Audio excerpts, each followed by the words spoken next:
My name is Daniel Kwan. The date is February 9th, 2020. I'm an American citizen. I live in Shanghai, China, but I'm currently in Taipei, Taiwan. And I just want to talk a little bit about what I'm doing here and how the novel coronavirus has affected me personally.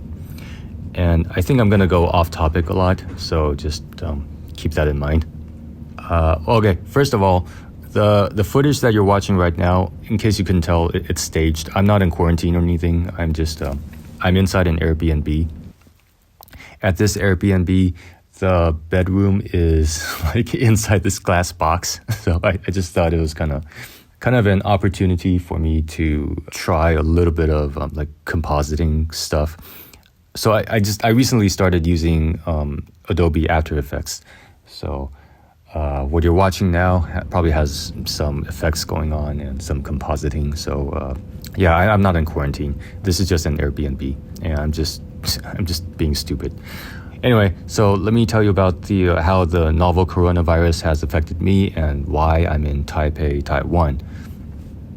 When Wuhan City got into like a full lockdown, when the entire city became quarantined, that was like middle of Chinese New Year, or around the middle of or around the beginning of the Chinese New Year holiday, I think. Like this whole novel coronavirus thing, it began at the end of 2019, but we didn't really hear much about it until we were into Chinese New Year, the Chinese New Year holiday break, which was around the middle of January. My relatives were supposed to come over to Shanghai, and that didn't end up happening because the news regarding coronavirus, the novel coronavirus, had been changing rapidly. So we felt that, it's better if they don't come. But we had already rented this Airbnb, so it's not the one I'm in now. That was in Shanghai. I'm in Taiwan right now. So we rented this Airbnb for the family, but they didn't come. So that's why I recorded that X-Way Flex video in at that Airbnb. That's why you saw like a change of scenery. That's like the first way that this whole coronavirus situation affected me. But, that's like a very minor thing. At that time, the Shanghai government had closed down basically all the entertainment venues. So, for example, movie theaters, museums. I guess if there were concerts, they were probably canceled because they wanted to encourage people to stay home. And again, that was during the Chinese New Year break. So people weren't going to work. People were, like I said, encouraged to stay home. So there was a lot of people getting bored. And then at some point, it's been a while. Today is February 9th. So like I can't really remember the exact order of events that happened. But at some point, the China's central government, they extended the holiday break from, like the original holiday break was supposed to end, I think January 30th. But they extended that to February 2nd. Shanghai and Shenzhen and a bunch of other cities went even further and extended the break to February 9th, which is today. So today, for many people, should be the last day of break, and tomorrow they go back to work. Okay, so what does that mean exactly, extending the holiday break? So you might have seen in the news that the government of China, or the authoritarian government of China, ordered companies to remain closed until February 9th or until February 10th or something to that effect. That's sort of true. That's just like sloppy reporting, okay? It's what actually happened is that they extended the holiday break, which means that if a company wants to tell their employees to come back to work, they have to pay overtime.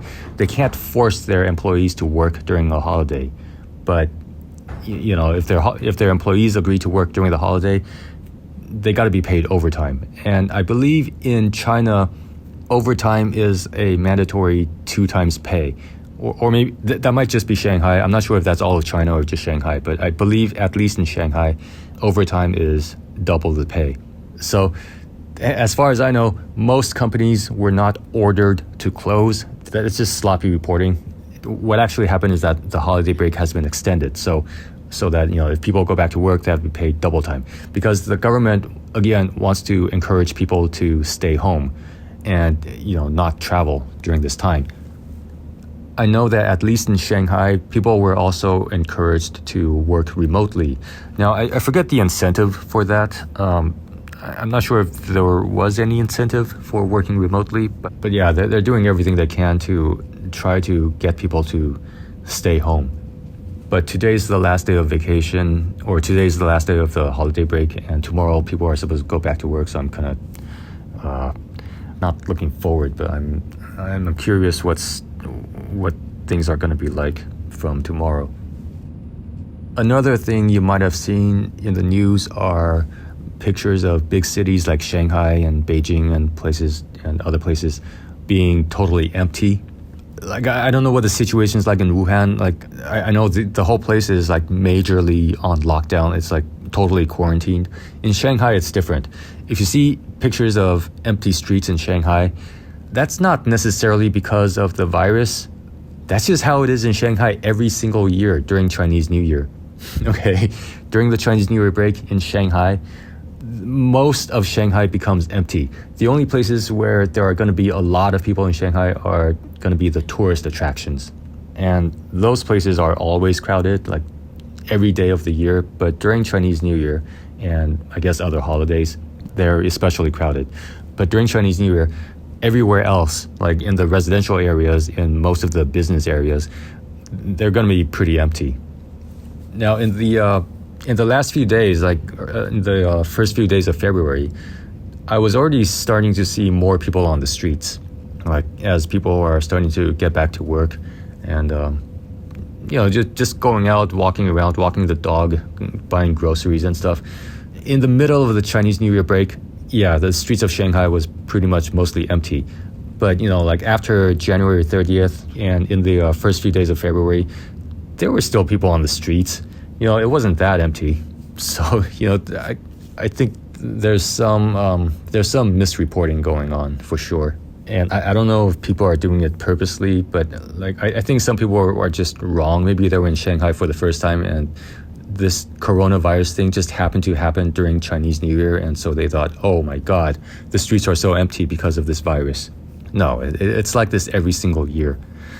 Anyway, I just want to clarify that.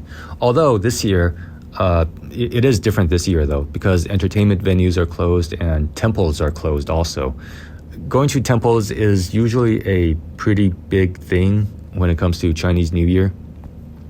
But this year, the temples are closed. So that's very different. But that stuff hasn't really affected me personally because I want to tell you a little bit about what's going on and also about my personal experience.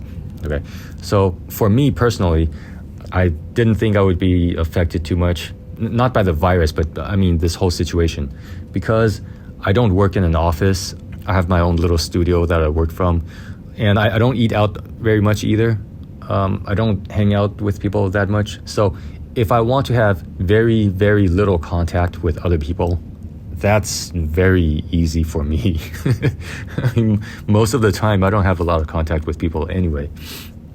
I mean, I have some contact for sure, but like I don't take the metro or the subway system to work. I don't normally eat at restaurants. I don't go to the supermarket to buy groceries. Normally, I just order food.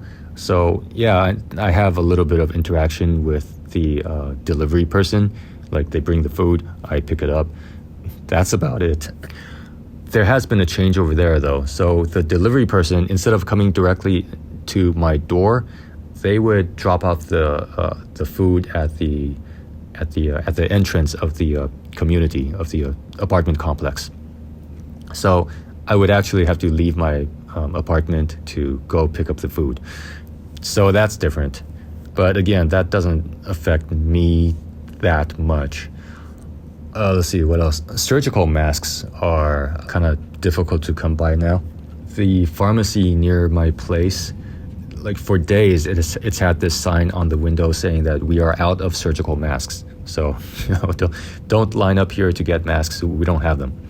Oh, but very recently, after I was already out of Shanghai, the Shanghai government has started rationing those surgical masks. I'm told that they're not doing it very successfully because even with rationing, they're running out. Okay, like I said, I'm gonna be going off topic a lot. So let me talk about those surgical masks. In Shanghai, almost everybody on the streets, you're gonna see them wearing a mask of some kind. Some people are wearing N95 masks, but most people are just wearing the regular surgical masks.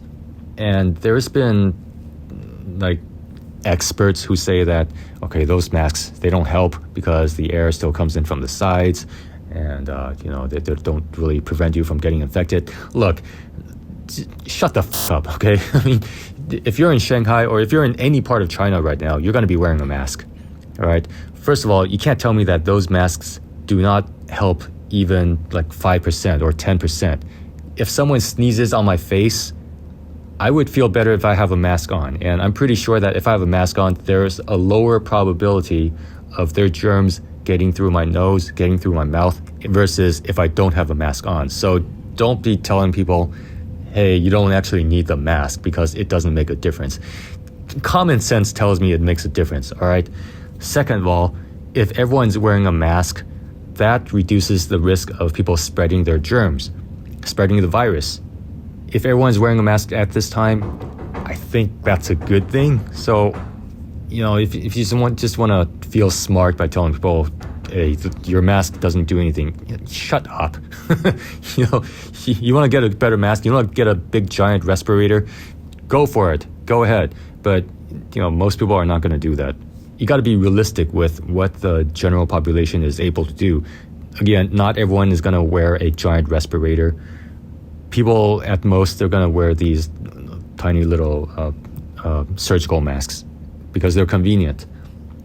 I know that those masks, those reusable masks that you can just wash, I know that they're not very effective, but still, I think they're going to be better than nothing at both preventing you from getting infected and also preventing you from spreading the germs. I think they're still going to be better than nothing. So I think if people can't get masks, I think they should wear something that's at least just covers their nose and mouth. Anyway, where was I? Shanghai, yeah. The schools have been closed, which is great for me. Okay, I don't want to downplay this whole situation, but I do. I'm just trying to explain what I'm experiencing, okay? Just from my own personal point of view. Like, I know this novel coronavirus, it's terrible. 2% of people die. It's terrible. But yeah, I just want to tell you from my perspective what it's been like. So there's a school right next to my studio where I film most of my videos. The school is fucking noisy, all right? So normally I can't shoot before 5 p.m. because it's just too noisy because of the school. Well, school has been closed and they're keeping the schools closed until, I think, March. So for me, that's a good thing because, or at least if I were in Shanghai, that would be a good thing because then I can film any time of day since school is not in session right now. But I'm not in Shanghai right now, so that doesn't matter. But yeah, just so you know, schools here are closed right now. So that's kind of going to be an interesting problem. Again, people go back to work tomorrow, but schools do not start up until March. So what happens to all the kids who need to stay home? I don't really know what's going to happen there. Do kids are they just going to stay home by themselves or what? There's probably some kind of policy about that, but I don't know what it is. Let's see, what else? I don't know. If I think of anything else about Shanghai, I'll get back to that. But let me move on to why I'm in Taipei, Taiwan right now. The reason that I'm in Taipei right now is because in early February, like around the 2nd February 2nd or February 3rd, around there, I got a message from my mom. Something happened in Taipei. I can't really get into the specifics, but it has to do with basically a family member got hospitalized. I don't really want to go into the details because I don't know how much that person would like me to share. But someone in my family was hospitalized. It was bad enough that I felt like I should come over. And so I booked a flight for February 7th. within a couple hours of me booking the flight, Taiwan announced that they were going to stop allowing entry for people who were in China during the past 14 days or within the past 14 days. So it was just like, it wasn't because of me. I think it wasn't because of me. Like they were like, oh shoot, Daniel's coming. We gotta stop him. So I had to change my flight. My mom told me about that news, and she asked me to change my flight to February 6th.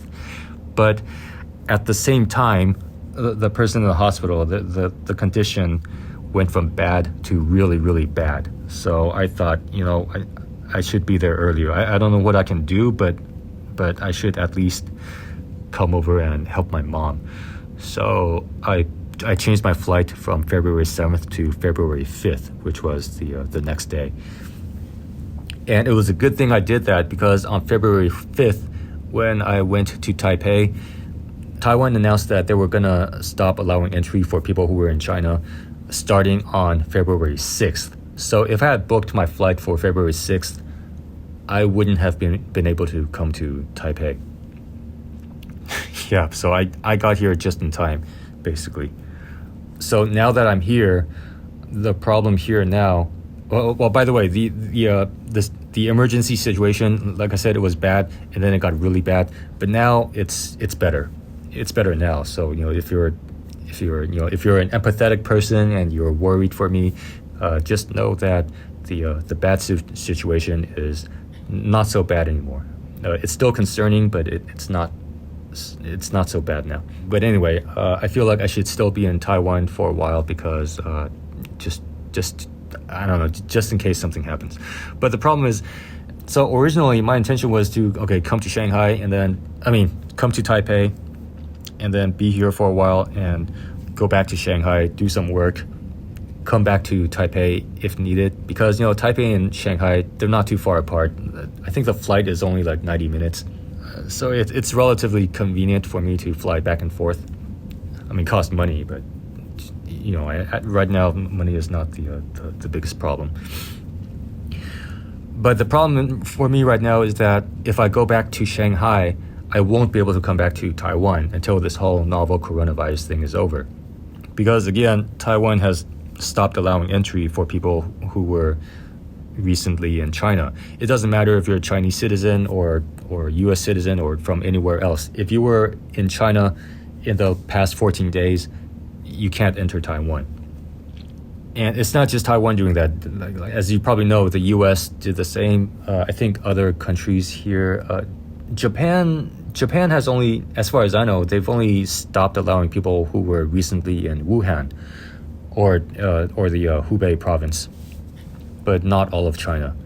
But Taiwan went a bit more extreme. They stopped allowing entry for people who were in any part of China. Now, I'm not going to say if that's the right thing or the wrong thing to do, because I don't know. I know that they probably feel it's just better safe than sorry, but I'm sure that this has affected many people. Like the way that I'm affected is not even that bad. Let me give you an example. So the city of Suzhou, which is right next to Shanghai, I heard from my friend that you can't enter Suzhou right now. He happens to be in Taipei right now also, and he can't go back to Suzhou. And his wife and kid are in Suzhou, but he's here and he can't go back to them. So that's just an example of how it's affecting people. So I'm sure there are people in Taiwan who they probably went to China for vacation, because Taiwan has the Chinese New Year holiday also, and many people probably were on vacation and probably had an extended stay in China. Now they can't come back to Taiwan. Or actually, for Taiwan citizens, I think it's something like they can come back, but they have to be in quarantine for 14 days or something. It was something like that. There's like a bunch of exceptions, but mostly for like citizens and stuff. So yeah, these travel restrictions, I know they're meant to keep people safe, but at the same time they're affecting families and stuff, keeping families apart and stuff. It's just an unfortunate situation all around. But that's a relatively minor thing compared to some of the fucked up stuff that's going on. So if you've been searching the news about the novel coronavirus and you go down that rabbit hole, you'll probably see some fucked up stuff that had been happening in Wuhan and the surrounding areas, and and also more rural areas. A lot of China is very rural. The wealth and the access to education in many places are just very different from places like Shanghai. So people do crazy stuff. I'll mention a couple of things. So there have been like people being threatened, and people being mistreated, people killing their pets. So there's some f***ed up stuff happening right now because of this whole outbreak. It's just very unfortunate. So my own situation is really not that bad. Like, I can go back to Shanghai anytime I want. It's just that if I need to come back to Taiwan, I won't be able to. But all things considered, this is not as bad as what many other people are facing. Like, imagine if you're someone from Wuhan and you just happen to be in another city right now. You're probably facing a lot of discrimination and you can't even go back home. That's just I don't know. I feel really bad for them, and I hope people around the world can have some empathy and just have some understanding. Let me jump to another topic. You see governments around the world telling people not to panic, and the WHO also saying don't panic, but they never really say why you shouldn't panic. I guess it's kind of obvious why, but I feel like it should be spelled out anyway. So the reason that you shouldn't panic is because when people panic, people do crazy shit. Maybe not you, but think about it. China has like, I don't know. I don't know the population. There's like over 1 billion people. You don't want 1% of 1 billion people panicking, or whatever the number is. But, if you have even a small percentage of the population of China panic, that's a small percentage of a very large population doing crazy shit. So that's why, like, you don't want people here panicking. And it's not just people doing crazy stuff. It's just it affects people's health also. Like, if you're a normal healthy person, a little bit more stress is probably not going to affect you. But imagine if you're already very stressed out, a little bit more stress could negatively affect your health. So they want to prevent that also. Me personally, I'm not really stressing out too much, but even for me in my situation, this whole thing did add a little bit of stress for me. So anyway, for the time being, I guess I'm gonna be in Taipei for a while.